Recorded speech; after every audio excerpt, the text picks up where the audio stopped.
Welcome to the Crazy Wisdom Podcast. I've got Sam Barber here, and we had some recording before, but Riverside failed us. But now we're back again. It's all going to work. And welcome to the show. Thank you for coming on. Cheers. How do we do an introduction 2 times in a row? What were we talking about before? We were in such a good thread about spiritual truth and about perception and truth that you can't. There's no reason to defend truth. It's like you just know it. And this really relates to a lot of things that I think about and I actually tweeted about yesterday, which is there's faith and then there's belief. And faith, it's just like a lot of people confuse faith and belief. But belief is like a structure that's programmed on perception. But faith is like knowledge, and not propositional knowledge, not facts, but like you know it. You know when something's true. And that's what you're saying.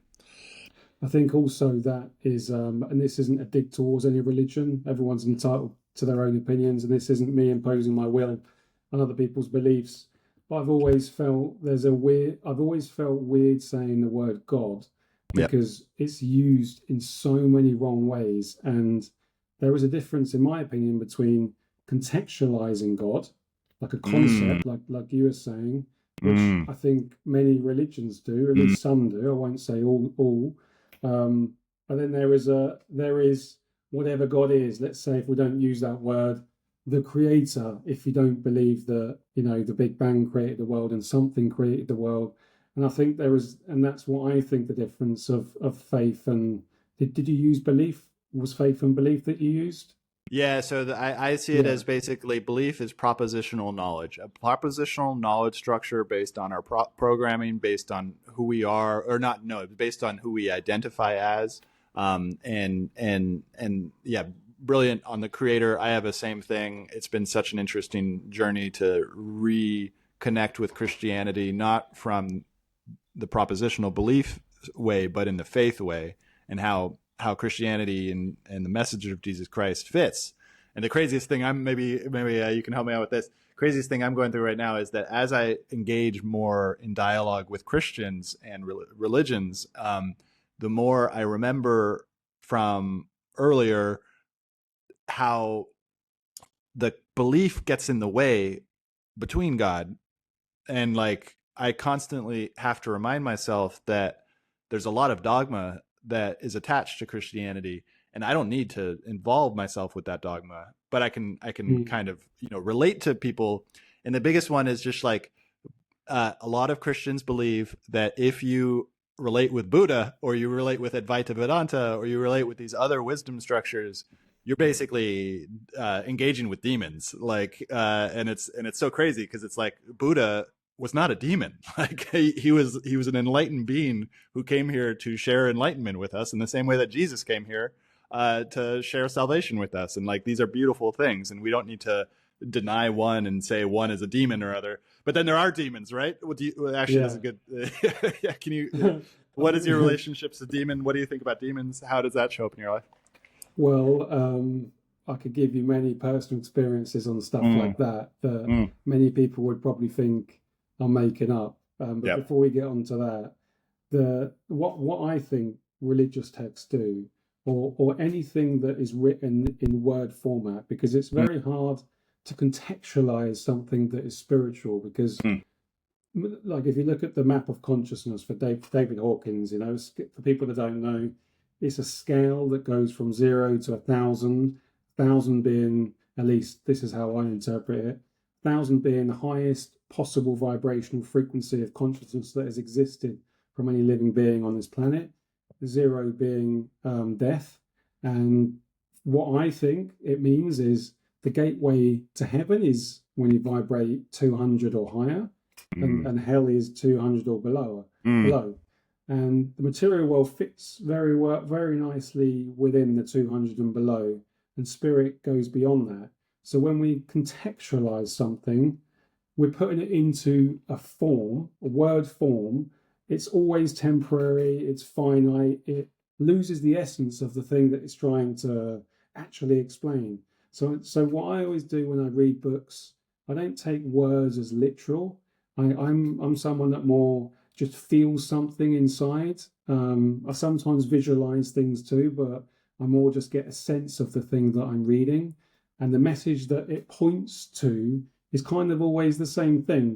Because I could read 1,000 different books and contextualize what an author is saying, but then I'm just taking words that someone else has expressed as their truth about something that is the ultimate truth, and I'm relaying it in words through interpreting the concepts of what they've said. Where in reality, they're just words that point to something that goes beyond words. Is how I've always thought about these things.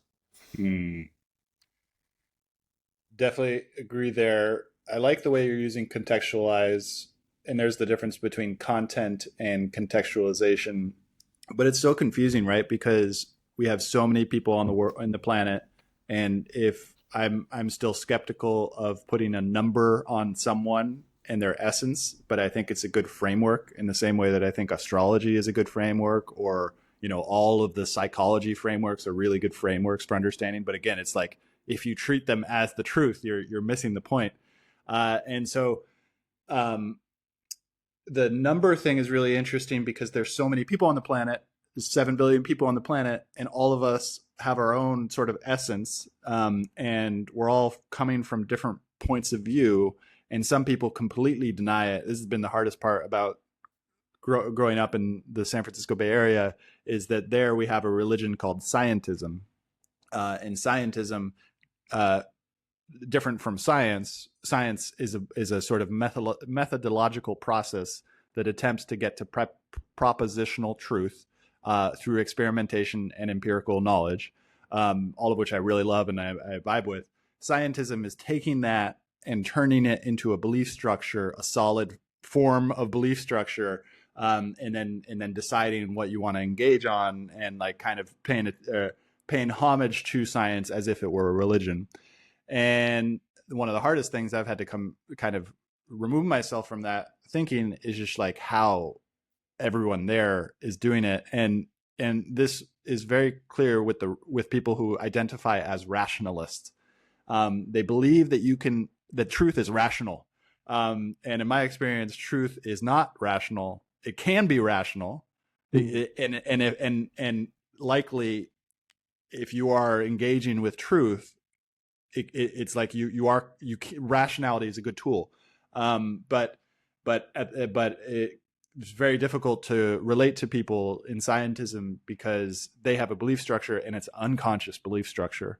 In the same way we were talking about Christianity, that like there's just a form, and there's nothing wrong with people having that form. It definitely doesn't do it for me. Like I vibe with what you were saying. It's just like when I know truth, I feel it and it feels really good. And the words don't do that for me. The words can point it towards me, but I don't get that feeling. Anything there you want to respond to?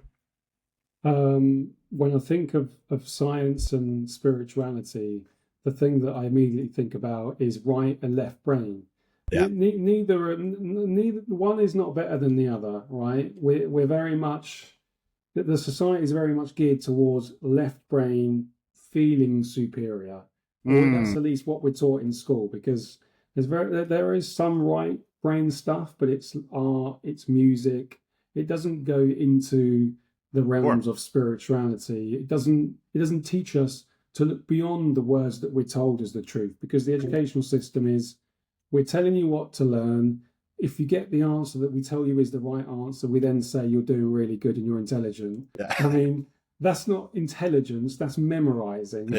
Intelligence is way, way beyond that. But when we look at the right and the left, they both have a part in society. And I don't think there needs to be one or the other. It hasn't got to be, I believe in science, or I believe in a God that created the world. Both explain different aspects of the universe that we live in. And if it wasn't for science, the people that were more left brain, and I would say I used to be more left brain, I'm probably more right brain now. That has changed for me. But it helps different people understand. And let's just say, you've got Jesus, Buddha, all the other prophets that come in and helped create different religions. They could, and I think they did, they were people that were literally sent down to express what it is that the creator told them to express, but they are still humans as well. Like, they still have to write it into words, or they have to explain something to someone who's writing, and they can misinterpret something very easily. There is something that still has to be expressed, and the language, any language, just language as a whole, is very limited. It's finite. How can something finite express something that is infinite?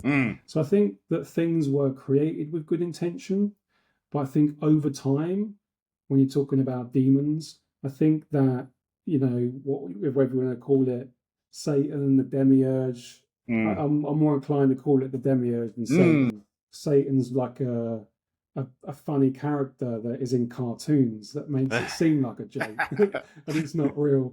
Yeah. But I think over time, good things have just been infected, and consciousness is almost flipped. It's like inverted. Yep. It's like pharmaceutical companies, their objective should be to heal people, yet most people believe that the opposite is true. Yep. Agricultural companies should make food that nourish our body, yet many people would believe that they're actually poisoning us. So how has that happened in a world where apparently it was created by God, who wouldn't ever say, I'm the right God, if you worship that God, then there's something wrong with you, you're going to be punished. No, something's gone wrong, and we're not going to find it. Yeah, we're not going to find it in new things that we're creating now. We have to look somewhere. I don't know where, because everything is contextualized to an extent. But there is hidden knowledge, and that knowledge is holding humanity back from the only thing that really exists, like love. Like, we go up to that level. If something's lacking love, then what are we really doing it for? To be productive, to be efficient? If we don't get the end result, which is a thing that we should all strive to have more of in our life, then I don't see the point in it. Like, you can become really quickly nihilistic if you don't think that is even an option, Yep. Let's talk about that, because we are at a very interesting time in history where, I think often about how if I were in the time of Charlemagne in France, when Christianity was solidifying, or even in the time of England in the early 1500s, which is a really interesting period of history we can get into. There was no option besides Christianity. So all you had was Christianity. There was no real option. You could hear whispers of things that were going on in the Middle East, and they went on the Crusades, but usually they were going to fight them. So it's not like they were going to like, oh, okay, I want to worship your God. It's like, no, I want to kill you in the name of my God, versus your God, who has more power. But now we are in the information age, and the information age, we know all about Jesus, we know all about Buddha, we know all about like the pagans in the in like China and 400 BC or something like that. And it's all the forms are coming at us at all times, and in some ways is good, some ways is very, very challenging. And so now we've got it all open, and also we have new things that are happening, like transformative technology.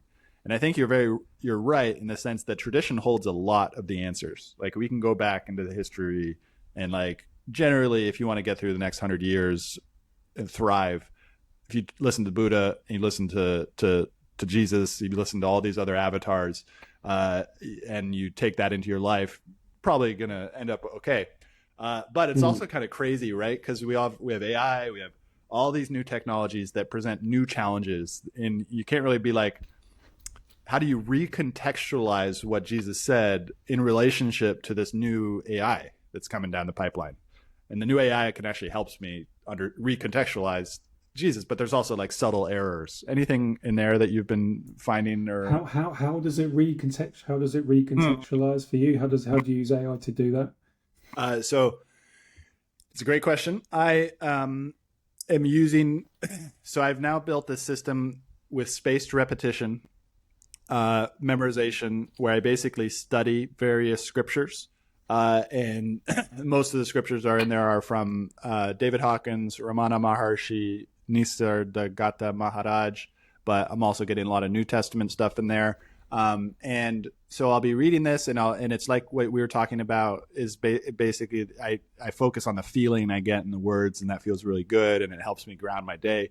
But every once in a while, I have a knowledge-based question about, like, if I'm reading Ramana Maharshi and he says, self with a capital S, and I'm like, oh man, what would the Christians say about this?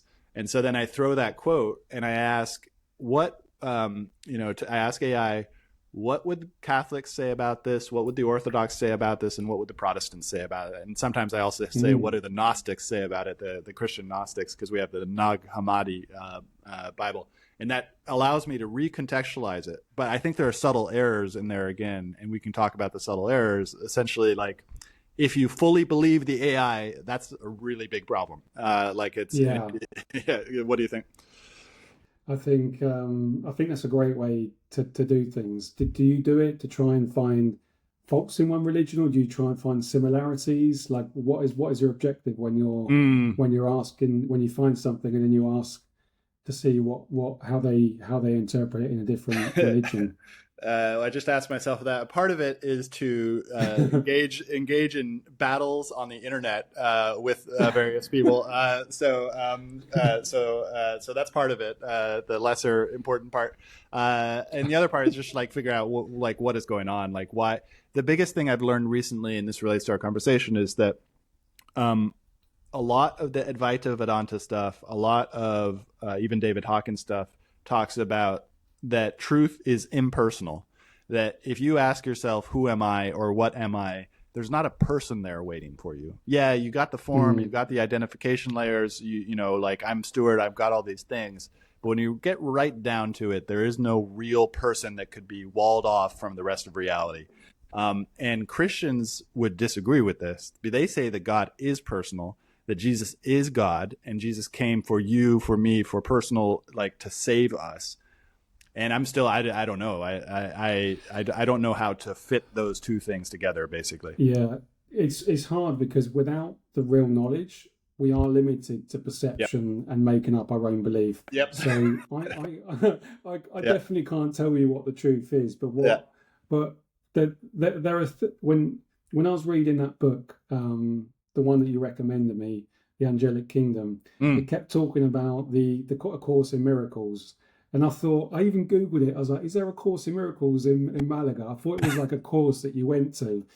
And I went to the bookshop. And whenever I go in a bookshop, I always close my eyes and I try and visualize going there first to see if anything comes up. See if I see a color, or see if I see like a certain shelf that I'm going to go to. So I always do that when I go there, and I generally find something. Not always, but I always do that experiment first. That's cool. So I walk in and I'm looking, and I'm like, oh, I don't know if I'm going to find something today. And I look up and I see this blue book. Looked like I've not got it down in the mass upstairs and on my bed, next to my bed. It looked like it didn't have anything written on it. There was tiny gold little words, and I thought, I picked it up, and I was like, A Course in Miracles, and I thought, that's that book that other guy was talking about. And then I showed it to my wife, and she was like, I've been telling you about this book for years. And I said to her, I was like, nothing personal. If someone could recommend me a book, most of the time I won't even listen, because I'll generally just intuitively try and read a book. Interesting. I bought the book and I went home because I too wanted to know the story of Christianity, and my knowledge about it is far inferior to yours, because I've never been able to get interested enough, because maybe I haven't felt like it's the answer. But the closest to what I've ever experienced as where we're from and what the truth was explained in this book, and explained about the Garden of Eden. And my facts might not be bang on here, because honestly, it's the first time I've ever even learned about what the Garden of Eden is. I didn't study religion in school. I was never around religious people. So it's, although I like Buddhism, that's always something that I could relate to a lot. But it goes on to talk about how there is one Son of God, and collectively every part, which is every soul or part of like consciousness, has to collectively join together to unite the soul to unite the sun to bring the sun back to God. And I thought, actually, that actually resonates with me. What do you think of that? Yeah, well, so this is another thing that I'm on the edge of that I haven't figured out yet. Well, God, as we've been discussing, God cannot be put into a form, and so like if we talk about God, there's a lot of misunderstanding and everything like that. My understanding of God, I can find God inside me. When I say me, at that most identified layer, when I'm not stuck in programming and all the bullshit that happens throughout the day, when I'm most at that core, that's God. And so the Garden of Eden and the one Son of God, this is the hardest part for me to understand at the moment. Consciousness is one, like there is one consciousness. If I pay attention to my own field, it's just one thing. There's no separation. I can't find any separation. If I look for a separation, I can't find it. Attaching that to everyone else's consciousness. Separation to yourself or separation to other people? Separation, all of it, right? Because it's like separation fails. The distinction, the left brain, I'm going to pick this one piece of content out and separate it from the rest of the context and the rest of the entire field of everything that's going on right now. The universe, like it's all one thing. But when they say consciousness is connected, I don't think that's what they're talking about in this 3D physical universe. Like I think they're talking about something else, and I can't pinpoint it because the whole pinpointing is like fails, right? So it's like, and you said Son of God, all souls unite in God, like that feels like what that consciousness thing that I'm trying to get at, like it, and all Nisargadatta Maharaj, Ramana Maharshi, all these guys talk about this thing, and it's not part of my experience yet. But it does feel like enlightenment. That feels like what enlightenment is to be in that place. So the way that I think about separation, and I only feel like this because I've been on both sides. I feel like I was. And this is how I could relate to this book. I feel like I was very much like him to the extent where I was guessing things he was about to say. You know, he started off at a high vibration, and throughout his life, just plummeted towards spiritual bankruptcy. Is the way I interpret it. And to understand it, you just have to read a David Hawkins book to see the map of consciousness once, and you can kind of see where you fit in there or have changed over life. But when I started to become more and more unconscious, and I always thought, and this is my naivety, I always thought there would be nothing to be able to shake the connection I have with spirit, because without anyone teaching me, I always knew my mind and my body were separate to who I was, because they were things that I could see. And if I could see it, I'm the person seeing it. I always knew that before I even picked up a spiritual book. But when I think of separation, when I separated from my spirit, I believed I was my mind, and there was a horrible feeling of like, interesting. It's weird. It's a weird feeling. And before I used to think, well, I am separate because I'm separate from my mind. But when I got so stuck in my mind, I didn't feel separated because I just felt there. But when I come back again, then I realize, oh, actually, separation doesn't mean my mind. Separation isn't what I used to think it was. Separation is when you think you are your mind, and it kind of gives you the perception, the illusion that you have no free will, because you just feel like you're running through some automatic life. Yeah, you are. Yeah, you're identified programmed directly with the programming layer when you're in the mind. Yeah. And then you pull back in again, and you're like, oh, I'll never want to go back there. And for me, that's what separation is. But I've never felt like, I've never had that experience where I felt everything is oneness. I'm like, well, we're all separate. Like to an extent, we're still separate. But like you said, in this reality, this 3D, and let's separate. I don't know if this is really true. At least this is how I think of the different dimensions. So this could not be actually true. I'd have to look it up. But 3D reality is, the physical world, the material world. The mind does not exist in this dimension. It operates on different laws, So the mind may, let's say that's in the fourth dimension.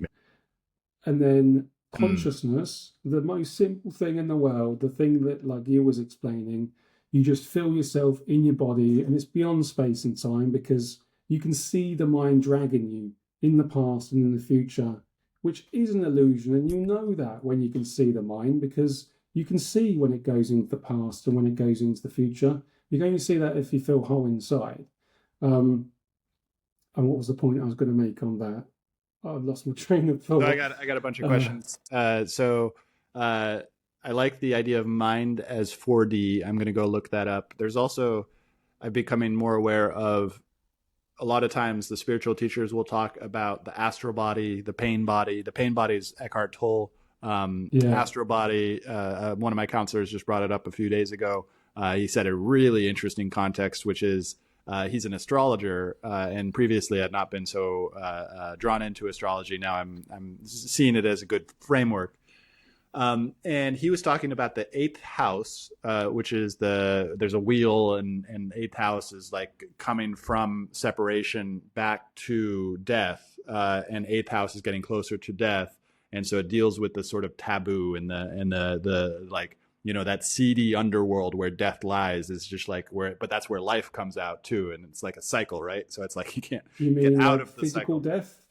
Physical death, but also death of the mind and death of who we think we are. So not only physical death, because that thing you just mentioned is like, there's a lot of different ways to look at death. And so sex, death, and taxes, that's what he says is the eighth world. And so investments, and you were in finance. So it's like when you make an investment, when you invest in someone, your astral bodies are merging. Not in the same way that when you have sex, you're also merging your astral bodies, but in a similar way. And so there's just like, that's like an example of the astral body. And then the mind is this weird thing where it's like, I think you're right, which is that it's not totally physical. Because if you say, where's the mind? It's like, you could say it's in the brain. And definitely once the brain shuts off, the mind no longer is attached to the body. But it's also, you can play in strange worlds that have no artifacts in the physical reality in your mind. And you can do all this astral stuff. And like, and a lot of the materialists who believe in scientism would say all of that is bullshit. You're just hallucinating. You're just a crazy new age person. That's how they shut you down, is like, you're just a crazy new age person. And there is a lot of crazy shit in new age. But do you have anything to respond to there? I mean, it's interesting you say that people that connect to those parts of themselves would be deemed crazy. It made me think, I wonder if psychotic people or schizophrenic people were actually tapping into different dimensions. I mean, maybe not, because they often told them really bad, that they were told to do really bad things. That goes back to the demonic stuff, I think, too. Yeah. Which is in India. Yeah, go for it. Yep.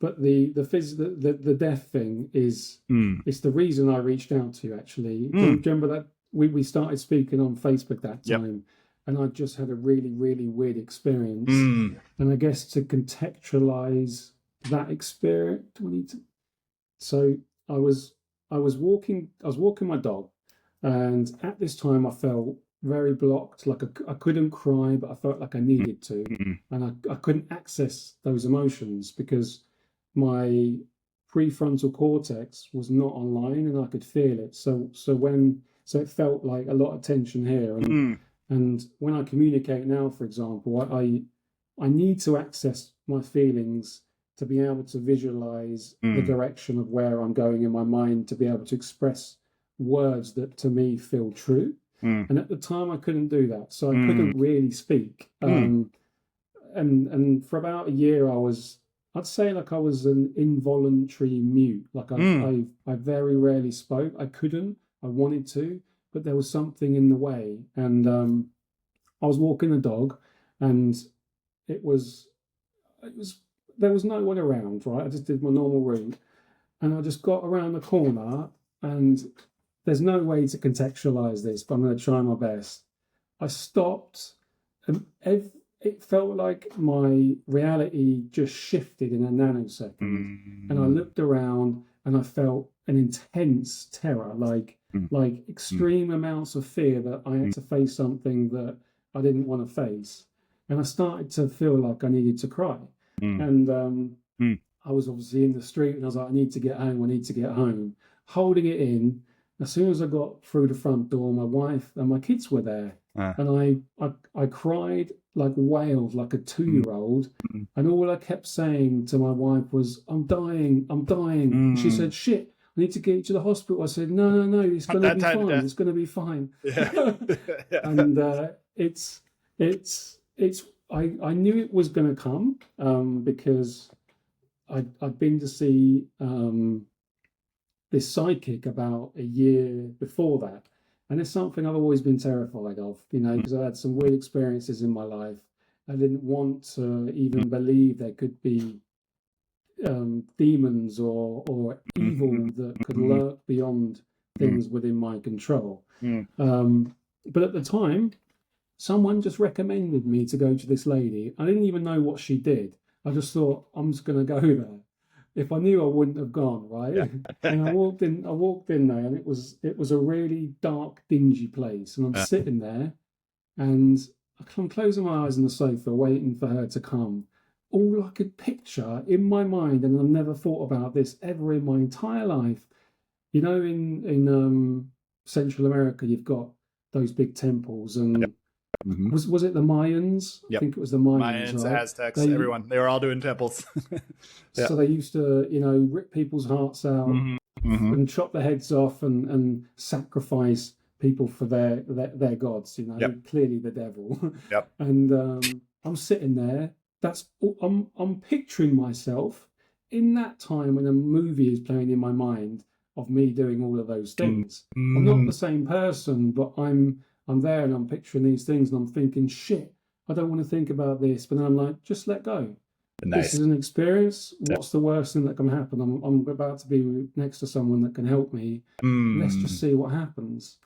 And I walk in the room and she's like, lay down. And she's a really sweet, lovely lady. Like really, really like gentle, like someone you'd expect like a mother to be. And she sat down and was like, if you want to, whatever emotion comes up, just feel whatever. And I'm laying there and I'm terrified, I'm like, fuck, what have I got myself into here? She walks in the room, she's got a massive gong, and she went, boom, and she goes, ah! She's screaming off the top of her lungs. And I'm like, holy shit, what is happening here? And the only thing that I could see in my mind's eye was a naked baby sitting in front of a fire in an abandoned building. And I felt something in my chest. I felt like something was moving inside. I opened my mouth like this, and I really felt like something was coming out. And as I felt like something was coming out, she starts screaming, get out of here, you're not welcome, get out. And I'm like, oh my God, this lady's just saved me, because I had felt like I had something inside of me that wasn't my own. You went through an exorcism. Something like that, yeah. She wasn't, I don't think she was an exorcist. I never asked her actually what she defines herself as. Well, this is a great avenue. So that it gets back to the demonic, right? And I think both of us agree that the demonic is real. I think both of us would also agree that like what we conceive of the demonic is not real. It's just in another form. And so my relationship to demonic, I like to use the word decentralized demonic processes, because it's this going back to that person thing. It's like, it's not a person. We can be inhabited by processes that are demonic.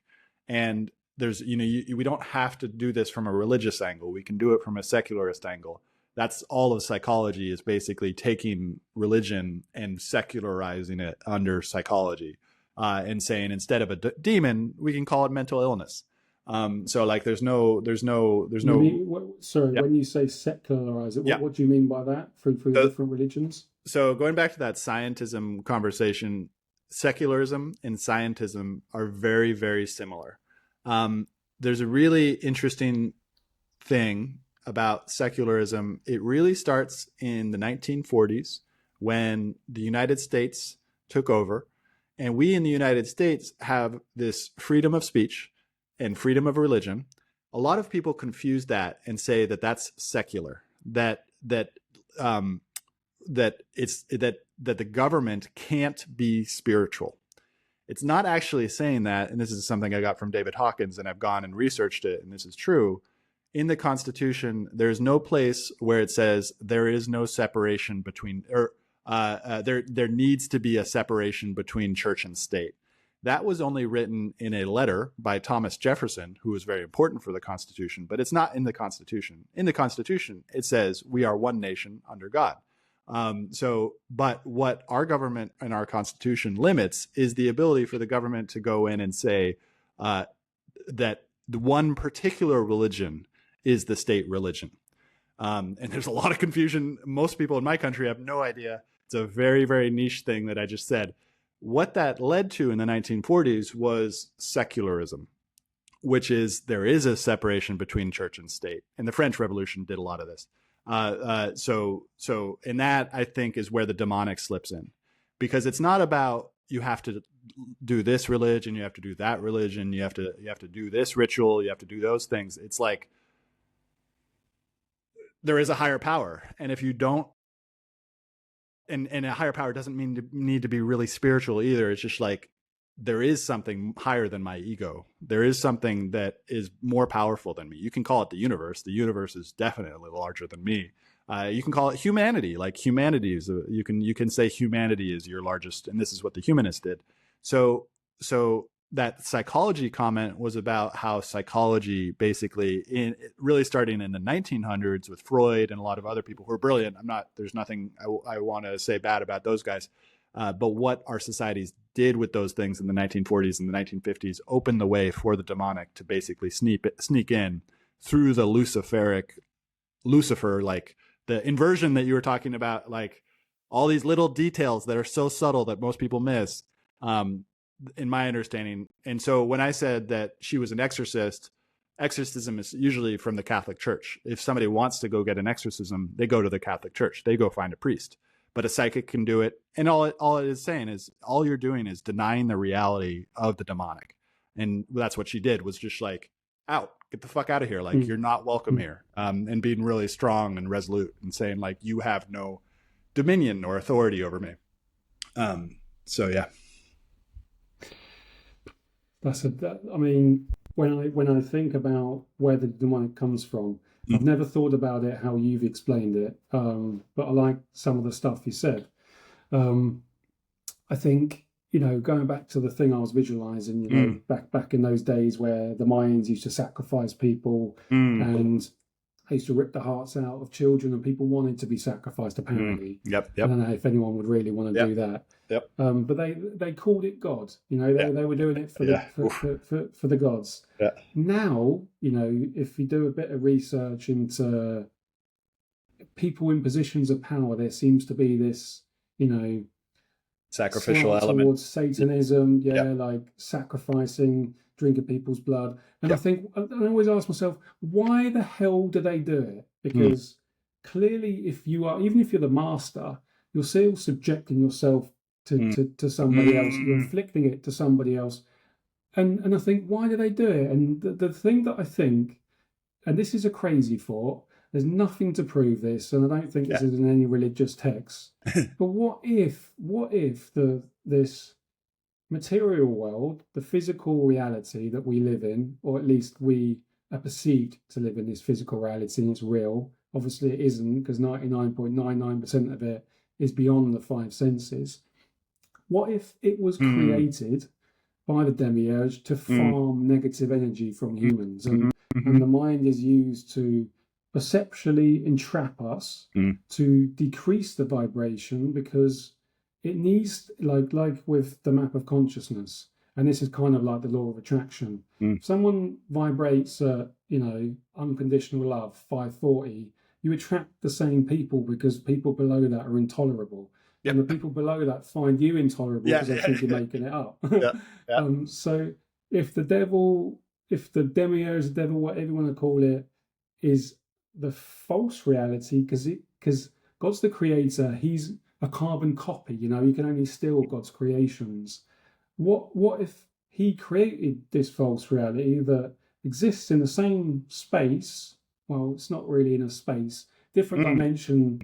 I don't know where we was saying, but if it was created to keep our vibrations low so that they can tap into that frequency, because it was only when I was in a very low frequency that I had thoughts that weren't mine. I kept thinking, where are these coming from? Because they felt like they were coming from somewhere else. Yeah. And what if that is the permission that we give for an entity that lives in another dimension to have a level of control over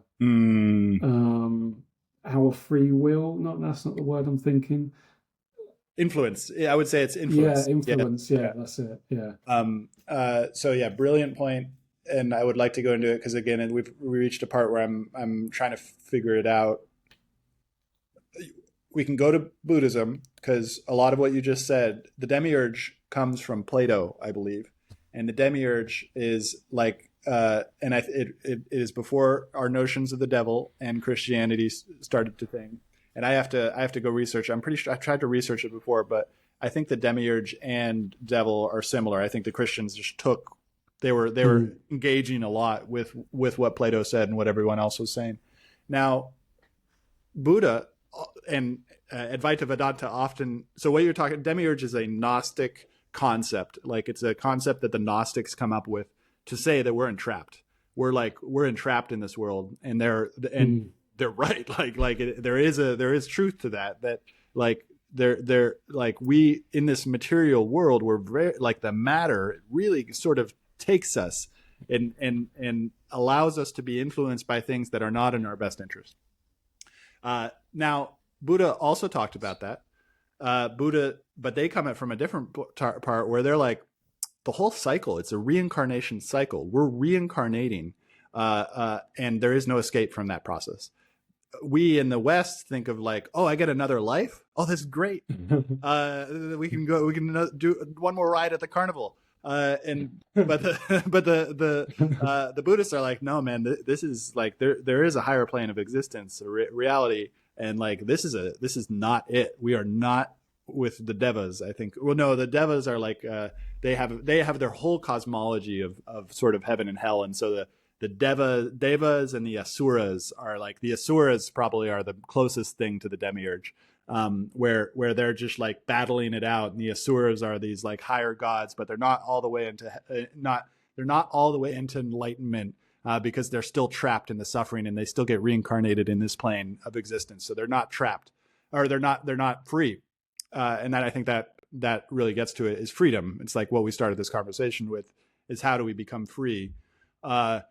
And man, like so. And you said some really interesting stuff that I want to talk to you about the elite and the sacrificial element. This goes back to the secularism stuff, and because it's like, when did that world order? A lot of my friends who go further out on this, they say it's always been that way. There's been the Freemasons, and there's been all these things that have been going on for hundreds of years, and there's no escape. And this really is like, I'm trying to figure it out myself. All the crazy shit that's happened since 2020. With a lot of things that were happening before that, they're all just like totally insane. And so there's two options I have in my mind, which is the government is like what you said. The government is basically the demiurge, and they're allied with these demonic forces, and they're doing this sacrificial shit because there is no escape and there's no political solution. Number two is that they were in control until the information age. And now we're in the information age, and now we understand Epstein. We understand all these connections that Epstein has with all these different people, and then like that's real. And now that people know about it, whereas before they didn't know about it. In like 1960s, 1970s, all the people listening to the TV were like had no clue of any of this stuff. You're limited to one perception. What do you think? I think the being trapped and having no escape. I think just reading David Hawkins' books makes me feel that there definitely is a way out, and it's to do with the vibration. But what I've never understood, and maybe you understand this, is if we're all spirit and we come from the same place, and we vibrate differently on this earth depending on our mind and the emotions that we're suppressing. When we die, do we still have a mind? What happens to that? Does our frequency change? Does everyone's get to the same level? Because if it did, then we wouldn't come back here and reincarnate to learn a lesson. I don't know. I'm that's another one I'm at where it's just like, I don't know, because how could I know? How could you know? How could Hawkins know? How could Buddha know? Because they never did it, right? But that goes back to that knowledge and truth. According to scientism would say brain dies, mind dies. All of experience, we have no soul, can't find a soul, we can't empirically test for a soul, therefore it does not exist. That's the scientism thing. I definitely don't agree that they're right. But then also on the Hawkins side is like Hawkins side says we have a soul. That soul reincarnates until we reach enlightenment. After enlightenment, then we go into the angelic kingdom. I've got another friend who wrote a book, Angelic Physics. His name is Nicholas Faulkner. He says, we are in a simulation. This is a simulation, but it's an angel training simulation. So we're training to be angels so we can enter that angelic kingdom. But this is the crazy thing. It's just everybody's got a thought. Everybody's got a mind. A lot of them have reached it through the process that we're talking about. But it's not my process, so I don't know, right? I have no idea. You know, it's just, how can you know? Because you can never prove it. Because we are told, well, most people believe that we are the physical body, and if you buy into that belief, then you're always going to have fear. When I die, I'm not going to exist anymore. But it's what I don't know if I buy. I think that if that is true. It's definitely not true to teach us a lesson as in God's got a better, at least for mine, God, let's say God made the word perfectly. Whoever took that away, and created the mind, which is in time and space, which was created to try and get us back to something before we even existed in that dimension. And then we have the third dimension as well. But I think that we are maybe in a training to get to higher levels, but only to reach back to where we were before. Not for any kind of like we'd maybe going back to the thing I said at the start. If there is one Son of God and collectively we all make the part, and we all have to get there to return the Son to its full state to then get back to the Garden of Eden. It's only to achieve that, I think. It can't be like it can't be testing us. Like, why would you test us? Yeah, interesting. It's like that's a psychopath. Really, that's what a psychopath does. Is they manipulate in that same way that you just talked about. And let's God give us an ego so we can have separation and pretend that we're someone we're not, and then we have to learn that we're not that. No one's doing that for the goodness of our heart. I agree. Like, if I were to inquire into what I believe to be true, what I have faith in as well, it's just like we're here to learn, and I'm not sure where exactly here is and what's outside of here, and all the multiple universes that could exist or could not exist. The other thing that's relevant here is psychedelics, because psychedelics basically, and there's no reason to take psychedelics to do this, because you can also do this through meditation or any other type of thing that removes the habitual stimuli. But the psychedelics are more direct, where it's like our perception can be changed by something. If you take something like mushrooms or iboga or LSD, you are in for a ride that will not stop, and that ride will change the way that you view the world. So it's all mutable. It's all you're in that space. A lot of those things. There's this great book called Psychedelic Information Theory, which takes it from the scientism perspective that we've been talking about, and basically puts that onto the experience of psychedelics and studies all the shamans and everything like that. And it says basically you're scrambling your brain so that with new information, so that when you're outside of the psychedelic experience, it can come back and reform in a stronger way. Now, the Christians would say that's demonic. Like you're allowing demonic access into your soul, which, like, I think there's some truth to that as well. But with any stimuli, you can do it with any stimuli. But yeah, I think we're we're here to learn a lesson, and we're here to learn a lot of lessons. But after that, it's hard for me to understand like what God is, like we're joining God, right? Like and this is what I've had a lot of issues with the word sin. So I've gone back and looked at the etymology of sin. The etymology of sin is an archer missing the mark. So an archer who has a bow, shoots an arrow, and misses the bullseye. And I think that is basically separation from God. So I think we're learning how to re-separate or how to rejoin with God, but why? Why would we need to rejoin God? That doesn't make any sense. Like why? I don't. So it all. Why did we even lose it? Like, how did someone tempt us to? If there was perfection, why would there be one person that thought maybe perfect could be a little bit better? You know, what? What? That's the part I don't get. And there is a theory. There is a theory that I have heard before, which is that God wants to create separation because he's bored. God wants to create separation because he's bored, and he wants to re-find himself. So through this process of separation, through beauty, through love of beauty, wants to separate from beauty so that we can rejoin with beauty. And it's a cool theory. I like it. I mean, I only pull that base because it's different to what I believe, but then I'm not saying my belief is true either. Yeah. Well, what do you believe? We don't know. I think if God is, or if you look at the map of consciousness, just the easiest way to explain it. If you look at like unconditional love, peace, those emotions, when I think of that compared to duality, and where even duality came into this, is because that's duality is only, I think, a false perception of what the truth really is, because I don't know how to explain it. I'm losing my words of how to explain it. Do you kind of get where I'm going here? Yeah. Like love or peace, they're not emotions, they're states of being. They're quite stable inside. You know, it's not like we see in films, which is irrational. But then we have the dualistic world, which really is just, it's not real. It's a false perception, and we live within those. Yep. This is the non-duality. This is non-duality. So non-duality is a term that was taken from Advaita Vedanta.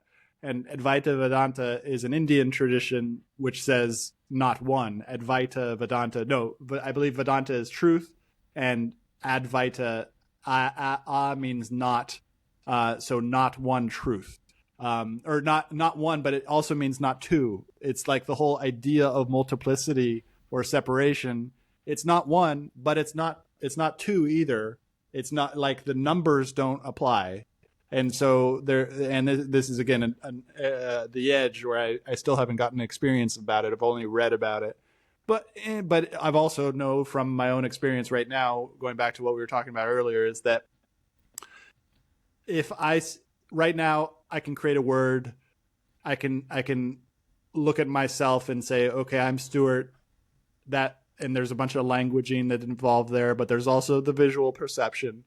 The visual perception, my consciousness, my ability to say I am, my feeling of I am, those are all distinctions, but it's all happening within a backdrop that is completely unitary and that it connects with the entire universe. So that I know from my study of science that is one thing. There's only one thing, and it's the entire universe, and it started in the Big Bang, and every point of space is connected to every single other point of space in a lattice-like network. I'm pretty sure that is actually what science has come to understand, and that we are in that, we are of that, and we are directly connected with it, but our minds allow us to create a world where we can play in, which is separate from that. But that is also false. It's not real. Yeah, I think the body as well is obviously a clear like separation. Physically, we are separated. But there's everything is on like a wavelength, right? Isn't there like a saying or something that nothing exists until you put consciousness onto it. If a tree falls, does the sound really exist? Unless you saw it. So when we think of, it all comes back to a subjective. It all comes back to a subjective witness. Everything that we experience by default, everything that science has ever discussed, everything that's been shared on the internet, all of that has a human who has eventually and who has subjectively consumed it and witnessed it. And so no matter, we can't say that there is any perception outside of subjective awareness. And that subjective awareness, like that existence, who we are, who we feel we are, that is permanent, has always been a permanent, even in deep sleep, when everything I think about myself goes away, I still exist. It would be absurd to deny the fact that I exist, even though I can't have no self-perception. Yeah. If we were talking about trying to get back as a whole, and I don't feel the connection to everything that you mentioned, but surely it would have to transcend the physical world, because yes, exactly. There's another thing in there. Yeah, because the eyes is a real barrier to believing that separation doesn't exist. Because if the eyes can see space and time, it's real, because the eyes tell us that it's real. We can't see the waveform. We can feel it maybe inside. You can feel it inside, but beyond that, you can't. It's very, very left. Like, this reality is very left brain. Yeah. But to go beyond that, maybe like you were saying, if it's a training ground to get to higher angelic realms, maybe we all have to get there to then be playing a different game to get closer as one, because then we won't be on this 3D reality. The mind state may still exist. I don't really know, but maybe at that stage it will be easier, and maybe this is a training ground. And there are levels, and this really is a simulation, like a computer game, where this could be level 1, and then level 2 is the angelic realm, and then there's other levels after that, and it's a hierarchical structure. Yeah. Well, brilliant. I think that's a good spot to end. Thank you so much for this investigation into the nature of reality and truth. Hopefully other people found it enjoyable. Thank you so much. Cheers, Stewart. Good to see you and speak